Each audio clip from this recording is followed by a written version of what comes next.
Terms just 6 days away, and just like New York, the governor's race in deep blue Massachusetts is starting to get a whole lot of national attention as Republican Geoff Diehl starts to gain momentum heading into Tuesday. Yeah, for more on this, let's welcome in Geoff Diehl, who's running against Maura Healey in the governor's race. Sir, thank you so much for joining us. So the Boston Globe put out a piece about your race on Tuesday, claiming you're kind of running for governor. I can tell you, living in Massachusetts, even Western Mass, there's a lot of signs out there for you, so I don't know if that is accurate. Just wanted to get your reaction to that.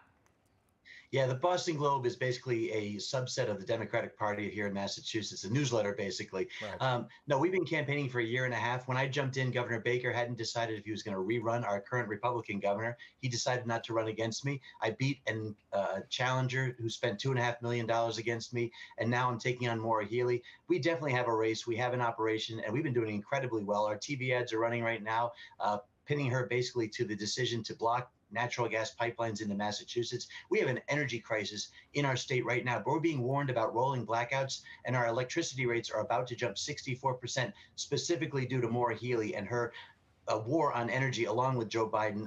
And now Kamala Harris is coming to Massachusetts to try to stump for her. What a move. We're excited about that, actually. Yeah, Geoff, so I've got some good news for you. Nobody reads the Boston Globe anymore, not even the sports section. No It used kidding. to be appointment reading. Nobody reads it. John Henry took it over, gave the Boston Globe to his wife, Linda Pizzuti. Literally, she runs the Globe Look what now. he did to the Red Sox this year, too. I mean, the guy has the anti-Midas touch. Yeah, the Red Sox and his radio station, too. Everything falling apart. Okay. Let's talk about independents in Massachusetts, because just like bordering New York, there's over 1 million registered independents in the state of Massachusetts. Early voting numbers are way down. This traditionally would favor the Republican candidate. Are you seeing those numbers as well? Yeah, actually, early voting for the Democrats is really down. The big cities are only at 4 to 5% turnout for the mail-in and early voting, which really bodes well for us because Republicans come on strong on Election Day. A lot of people want to traditionally vote in person. And the independent vote, like you mentioned, is the big driver for Massachusetts. 57% of Massachusetts voters are unenrolled or independent, and that is where we're leading. We had a 6% lead 2 months ago over Maura Healey. That increased by 2% just last week when a new poll came out. That's exactly where we need to be. And on the economy, I'm leading her with independents by 16%. We think this is going to be one of those races like New Jersey where people weren't paying attention and they wake up on Wednesday morning and they say, whoa, Massachusetts held on to that Republican governor's seat. Yeah, but Geoff, Phil Murphy lost. You got to win. That's right. That's the big difference.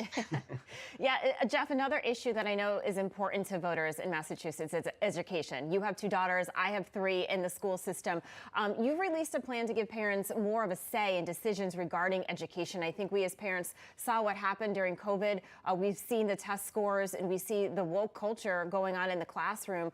What is your plan and how will that help parents in Massachusetts? Yeah, a parental bill of rights is what we're going to implement day one. My running mate, Leah Allen, is a nurse who was fired. She has 2 children as well, and she knows how important education is for all the families, for kids, grandkids, the future of our state, the future of our country. And right now, the woke agenda is right in place in Massachusetts schools. Curriculum that includes sexual preference material at 1st grade, 2nd grade, 3rd grade. We're going to give parents the chance to see their kids' curriculum online before the kids go into school. We're going to give parents a voice with the books that are in the school libraries. And we're also going to make sure that parents get a voice at school board meetings. I'm going to fix open meeting law in Massachusetts so parents aren't told, oh, you have to wait till the next school board meeting to talk, or you have to wait to the end of the school board meeting. We're going to put them front and center with those educators and with those administrators to make sure that they are heard about the concerns they have for their kids. Geoff, 2-part question here. So you mentioned that Kamala Harris is going to be in Massachusetts today. The administration is hiding her. She'll be in Massachusetts, Illinois, New York, 3 of the bluest states in the country. She's got a 31% approval rating. It's rare to see a vice president with a lower approval rating than a sitting president, particularly a sitting president still in his first term. But I want to talk about Charlie Baker. So he is the Republican governor. A poll out 2 weeks ago, he's the most popular governor in America with a 74% approval rating. Some on the right call him a rhino, Republican in name only. Why isn't he doing more to campaign for you?